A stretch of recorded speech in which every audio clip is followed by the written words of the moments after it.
नमस्कार मंडळी, मी ऋषभ संदीप तोडणकर भूताचा भाऊ या आपल्या यूट्यूब चॅनलवरती सर्वांचं स्वागत करतो. मित्रो, भारत देशामध्ये सांगितल्या जाणाऱ्या एका रहस्यमय भूतावरती आधारित आजची आपली ही गोष्ट असणार आहे, ज्याला आपल्या इथे बोललं जातं पिशाच्च. पिशाच्च हा असा एक दुष्ट आत्मा आहे जो आपल्या इच्छेनुसार रूप बदलू शकतो. तो प्राण्याचं रूपसुद्धा धारण करू शकतो आणि लोकांना फसवू शकतो, लोकांना त्रास देऊ शकतो. तर आजची ही गोष्ट मी माझ्या आजोबांकडून ऐकली होती. त्यांचा एक मित्र होता, तर त्यांच्या गावामध्ये ही घडलेली गोष्ट आहे. रमेश त्या व्यक्तीचं नाव, ज्याच्याबरोबर ही घटना घडली आणि ही घटना रमेश आयुष्यभर कधीच विसरू शकत नाही. तर चला मित्रो, आजच्या या गोष्टीला सुरुवात करूया. इथे कोणी आहे का? कोण आहे तिथे? तर त्यांच्या गावाच्या वेशीबाहेर एक मोठं तळं होतं, ज्या तळ्यामध्ये उन्हाळ्यामध्ये सुद्धा मुबलक पाणी असायचं. परंतु गावातील लोक त्या ठिकाणी पाणी पिण्यासाठी किंवा गावातील लोकांकडे गुरंसुद्धा होती, भरपूर गुरं असायची गावामध्ये. परंतु त्या गुरांना पाणी पाजण्यासाठी किंवा गुरांना धुण्यासाठी, गुरांना आंघोळ घालण्यासाठी सुद्धा त्या ठिकाणी त्या तळ्यावरती जायची नाहीत. गावातील लोकांमध्ये एक चर्चा होती, गावातील लोकांचा एक समज होता की त्या वडावरती काहीतरी एक अज्ञात शक्ती वावरत असे. त्यामुळे संध्याकाळच्या टायमिंगला वगैरे तर सोडा, दिवसा ढवळ्यासुद्धा लोक त्या वडाच्या आसपाससुद्धा जायचे नाहीत. परंतु त्या गावामध्ये काही खोडकर मुलं होती जी इकडे तिकडे नेहमी खेळत असायची, उन्हाडगिरी करत असायची. तर अशाच एका दिवशी ही मुलं खेळता खेळता त्या वडाजवळ पोहोचली. तर त्या वडाजवळ गावातील तरुण मंडळी, गावातील वृद्ध मंडळीसुद्धा जायला भीत असायची. पण ही मुलं खेळता खेळता त्या वडाजवळ त्या ठिकाणी पोहोचली. तर ही लहान मुलं बिनधास्तपणे त्या ठिकाणी खेळत होती. तर थोड्या वेळाने वडावरून एक मोठा साप त्या ठिकाणी खाली पडला. खेळता खेळता एका मुलाचा पाय त्या सापावरती पडला. तर तो साप त्या मुलाला चावला. बाकीच्या मुलांनी आरडाओरडा केला. सुदैवाने त्या ठिकाणी आसपासची असणारी लोकं होती, तर ती जवळ आली. त्या मुलाला वेळेत उपचार दिले, त्यामुळे सुदैवाने त्या मुलाचे प्राण वाचले. परंतु त्याचे आई वडील अतिशय संतापले होते. दुसऱ्या दिवशी गावातील काही मंडळींना एकत्र करून त्याचे आई वडील त्या ठिकाणी आलेत आणि तो वड म्हणजे हातामध्ये कुऱ्हाडी वगैरे घेऊन ते लोक तो वड तोडण्यासाठी त्या ठिकाणी निघाले. वडाजवळ पोचतात काही ज्येष्ठ मंडळीसुद्धा त्यांच्या मागून आली. त्यातील एक समजूतदार वृद्ध व्यक्ती पुढे आले आणि ते बोलले की कृपया हा वड तोडू नका. असा समजूत आहे. म्हणजे आम्ही आमच्या पूर्वजांकडून असं ऐकलं आहे की आपली जी पितरं आहेत, आपले जे पूर्वज आहेत, तर ते ह्या वडावरती वास करतात आणि गावात येणाऱ्या म्हणजे ज्या दुष्ट शक्ती आहे त्यांच्यापासून ही पितरं आपलं रक्षण करत असतात. तर त्या ठिकाणी जमलेल्या मंडळींमध्ये काही तरुण मुलंसुद्धा होती. तर त्यातील एक तरुण मुलगा पुढे आला आणि बोलतो की अजूनही तुम्ही ह्या गोष्टींवरती विश्वास ठेवताय? तुम्ही जे बोलताय तो पूर्णपणे अंधविश्वास आहे. ह्या वडामुळेच सापांचा त्रास वाढला आहे. आज एका मुलाचा जीव जाता जाता वाचला, अजून किती त्रास सहन करायचा? हा वड तोडून टाकला की सगळे प्रॉब्लेम सॉल्व्ह होतील. अशा प्रकारच्या गोष्टी तो तरुण करू लागला. हे ऐकल्यावरती त्यातील ज्येष्ठ मंडळी पुढे आली. त्यांच्या चेहऱ्यावरची चिंता स्पष्ट दिसत होती. ते बोलू लागले की काही गोष्टी असतात त्या फक्त डोळ्यांनी दिसतात असं नाही. आमच्या पूर्वजांनी आम्हाला काही कारणास्तव या वडापासून लांब राहायला सांगितलं होतं. आमच्या वाडवडिलांनी या वडाबद्दल खूप काही गोष्टी सांगितलेल्या आहेत. त्यावरून आम्ही सांगतोय तुम्हाला. म्हणून उगाच विषाची परीक्षा घेऊ नका. हा जर आमचा जो समज आहे तो खरा ठरला तर फक्त तुमच्या कुटुंबाला नाही तर पूर्ण गावाला हा त्रास सहन करावा लागेल. आता पुढे करायचं काय? परंतु त्या वडावरून साप हटवणं सुद्धा खूप गरजेचं होतं. सर्व गावकऱ्यांनी मिळून एक मधला मार्ग काढला. त्या वडावरून साप बाजूला करायचे, म्हणून साप हटवायचे आणि ते जंगलात नेऊन सोडायचे. पुढचे 2 दिवस गावातील सर्व मंडळी एकत्र येऊन त्या वडावरचे साप त्यांनी पकडले आणि जंगलात नेऊन सोडले. गावातील लोकांना वाटलं की आता सर्व सुरळीत होईल, पण त्यांना कल्पनाही नव्हती की खरा खेळ तर आता इथून पुढे सुरू होणार होता. ही घटना घडल्यानंतर थोडे दिवस उलटून गेले. त्या गावामध्ये एक शेतकरी होता ज्याचं नाव होतं रमेश. तर रमेशची शेती ही गावाच्या थोडी बाहेर होती. तर शेतामध्ये रात्रीचे जंगली प्राणी, रानडुक्कर वगैरे यायचे आणि शेतीचं पूर्ण नुकसान करायचे. म्हणूनच रोजचं जेवण झाल्यानंतर रमेश आपल्या शेतामध्ये जायचा. तर नेहमीप्रमाणे रमेश आजसुद्धा शेतावरती गेला. आपल्या हातामध्ये बॅटरी, खिशामध्ये तंबाखूची पुडी घेऊन तो बांधावरती जाऊन बसायचा. अधेमध्ये टॉर्च पेटून आजूबाजूला शेतामध्ये कोण प्राणी आलेत का बघत असायचा. मध्येच मोठमोठ्याने ओरडत असायचा. नेहमीप्रमाणे त्याचं ते हे रुटीन सुरू होतं. तर आजसुद्धा रमेश त्या ठिकाणी जाऊन बांधावरती बसला. अचानक रमेशची नजर समोर गेली आणि त्याला समोरून कोणीतरी येताना दिसलं. दाट काळोखातून ती व्यक्ती रमेशकडे हळूहळू येत होती. सुरुवातीला रमेशला वाटलं की ही गावातलीच कोणीतरी व्यक्ती असू शकते, परंतु जसजशी ती व्यक्ती त्याच्या पुढ्यात येत होती तसतशी ती एक विचित्रच व्यक्ती वाटू लागली होती. थोड्याच क्षणात ती व्यक्ती रमेशच्या पुढ्यात येऊन उभी राहिली आणि शांतपणे म्हणाली, मला तंबाखू देशील का? रमेश थोडा गोंधळला. तो बोलला, तू कोण आहेस? याआधी मी तुला कधी पाहिलं नाही आणि तू गावातला सुद्धा वाटत नाहीस. थोडा वेळ ती व्यक्ती शांत राहिली आणि रमेशला बोलते, मी कोण आहे हे महत्त्वाचं नाही, मी कोण आहे हे विचारू सुद्धा नकोस आणि हेच तुझ्या भल्याचं आहे. रमेश थोडासा गडबडल्यासारखा झाला आणि बोलले, ठीक आहे, काय आहे एवढं, एक कोणतरी वाट सुरू असेल. रमेशने त्याला तंबाखू काढला आणि त्याच्या हातामध्ये दिला. त्या व्यक्तीने तंबाखू घेतला, मागे वळली आणि अंधाराच्या दिशेने ती गायब झाली. दुसऱ्या दिवशी रमेश आपलं जेवण आटपून पुन्हा शेतामध्ये गेला.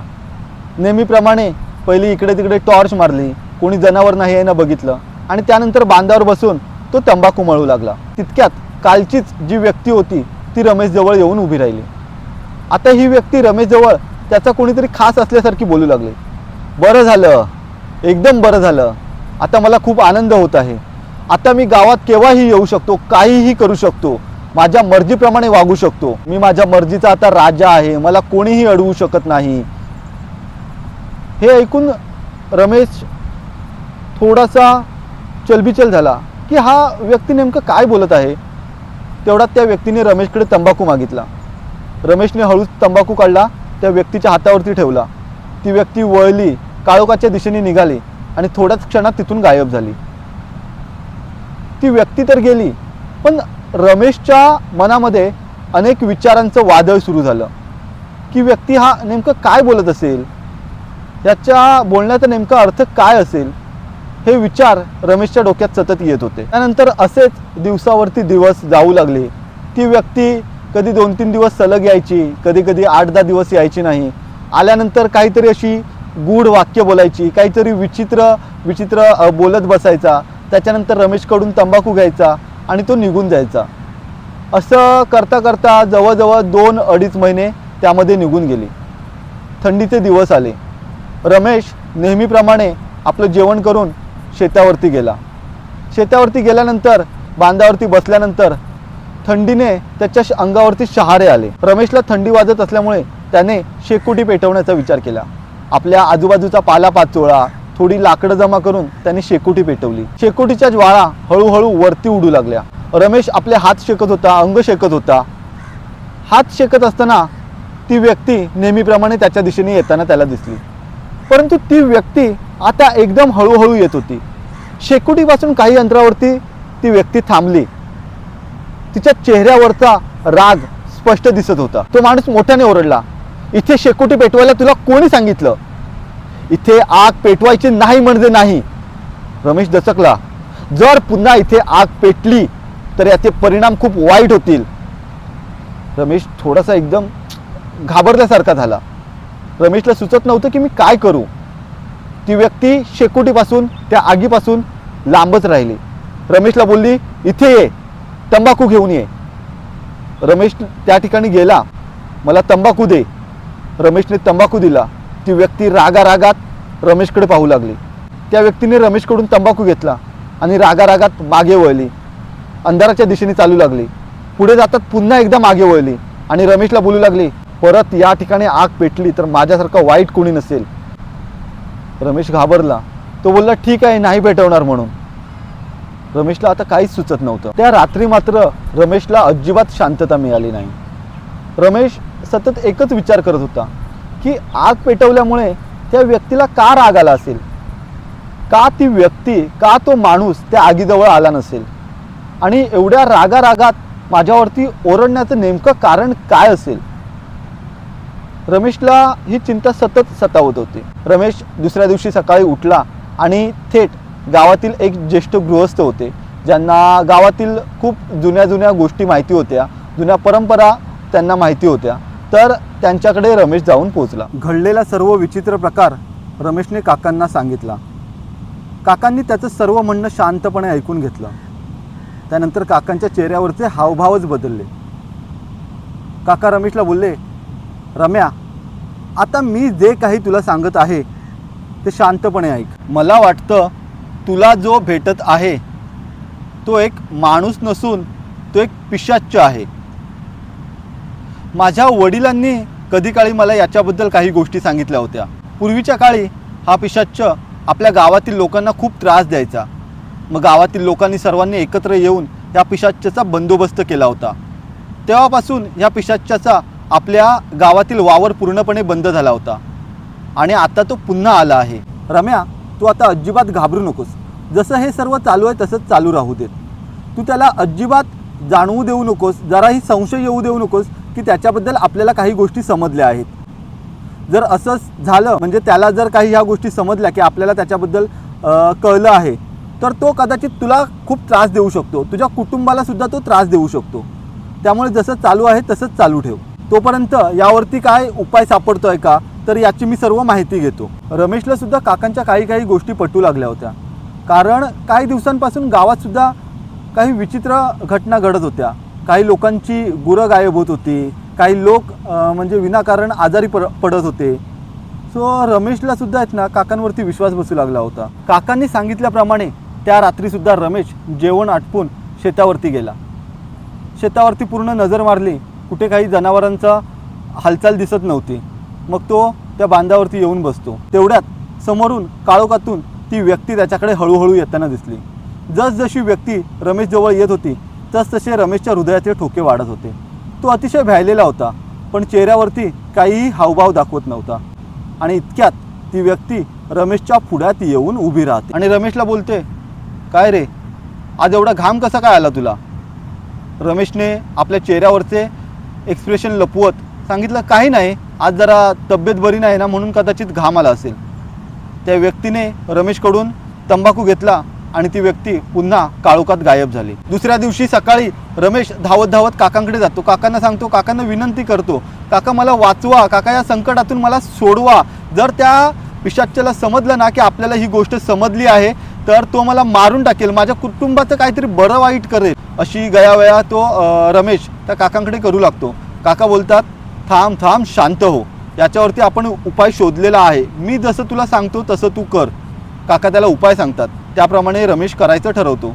नेहमीप्रमाणेच रमेश आज जरा लवकर जेवण आटपून त्या ठिकाणी शेतामध्ये जातो. बांधावरती ज्या ठिकाणी रमेश बसतो त्याच्या वर्तुळाकार एक छोटासा चर खणतो. म्हणजे 2-3 फूट अंतरावरती असा साधारण एक वर्तुळाकार चर खणतो. आणि ती व्यक्ती येण्याच्या टायमिंगच्या अगोदर, थोडा अगोदर त्या चरामध्ये डिझेल ओततो आणि आतमध्ये परत त्या ठिकाणी वर्तुळात बसून राहतो. थोड्या वेळाने तो पिशाच्च येताना रमेशला दिसतो. तो काही अंतरावरती थांबतो. रमेशला बोलतो, तंबाखू दे म्हणून. रमेश बोलतो, इकडे ये. तर तो रमेशच्या जवळ येतो. पिशाच्च हात पुढे करतो. रमेश त्याच्या हातावरती तंबाखू ठेवतो. तेवढ्यात त्याचं लक्ष नाही आहे बघून रमेश असा थरथरत आपला हात मागे घेऊन जातो. खिशामधून लायटर काढतो आणि ते डिझेल पेटवतो. पिशाच्चला समजण्याच्या आतमध्ये ते डिझेल वर्तुळाकार पेट घेतं. रमेश त्या वर्तुळातून बाहेर उडी मारतो. तो पिशाच्च संतापाने रमेशकडे बघू लागतो. त्याला समजलं की आपल्याबरोबर फसवणूक झाली आहे. त्याच्या चेहऱ्यावरचा रंग बदलला, त्याचा आवाज बदलू लागला. तो रमेशला बोलतो, रमेश, तू माझा विश्वासघात केला आहेस, याचा बदला मी नक्कीच घेणार. याची किंमत तुला नक्कीच चुकवावी लागणार. मी बदला घेण्यासाठी पुन्हा येईन रमेश. तो पिशाच्च्या आगीमधून बाहेर येण्याचा प्रयत्न करू लागला, पण वर्तुळाकार लागलेल्या आगीमुळे तो बाहेर येऊ शकत नव्हता. ही संधी बघताच रमेश अजून त्या आगीमध्ये पेट्रोल ओततो. आगीचा एकच भडका उडाला आणि क्षणात त्या पिशाच्चाचं रूप धुरासारखं विरघळू लागलं. त्याचा चेहरा हळूहळू अस्पष्ट होत गेला, आवाज हळूहळू मंदावत गेला आणि काही क्षणातच तो काळ्या धुऱ्याच्या लोटात हवेमध्ये अदृश्य झाला. हे पाहून रमेशच्या मनाला थोडी शांतता मिळाली. दुसऱ्या दिवशी रमेश आणि काका गावातील मंडळींना एकत्र करून त्यांना सर्व घडलेला प्रकार सांगितला. गावकऱ्यांच्या लक्षात आलं की जुन्या वडाच्या झाडावरून आपण साप हटवून आणि त्या झाडाचा मान न राखून आपण खूप मोठी चूक केली आहे. ते सर्व गावकरी एकत्र आले आणि त्या तळ्याजवळील वडाजवळ गेले. आणि सर्वांनी त्या वडाची मनापासून पूजा केली आणि हात जोडून प्रार्थना केली. आमच्याकडून नकळत चूक झाली. आमच्या पितरांची आणि आमच्या पूर्वजांची आम्ही मनापासून माफी मागतो. पुन्हा एकदा आमच्या गावावरती तुमची कृपादृष्टी राहू दे आणि आमच्या गावाचं तुम्ही रक्षण करा. त्यानंतर हळूहळू काही दिवसांनी त्या झाडावरती साप, कावळे यांचा वावर दिसू लागतो. पण त्यानंतर ही घटना झाल्यानंतर तिथे अशा प्रकारे पितरांची माफी वगैरे मागितल्यानंतर तर त्या गावामध्ये अशा प्रकारची दुष्ट शक्ती कुठे वावर करताना वगैरे दिसलेली नव्हती.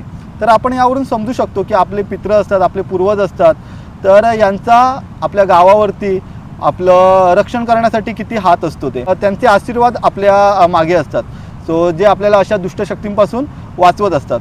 तर मित्रहो, आजचा हा छोटासा व्हिडिओ कसा वाटला मला कमेंट बॉक्समध्ये नक्कीच सांगा. व्हिडिओ आवडला तर व्हिडिओला लाईक करा आणि चॅनलवरती नवीन असाल तर चॅनलला सबस्क्राईब करायला विसरू नका. भेटू लवकरच पुढच्या एखाद्या सुंदर व्हिडिओ. तोपर्यंत बाय बाय.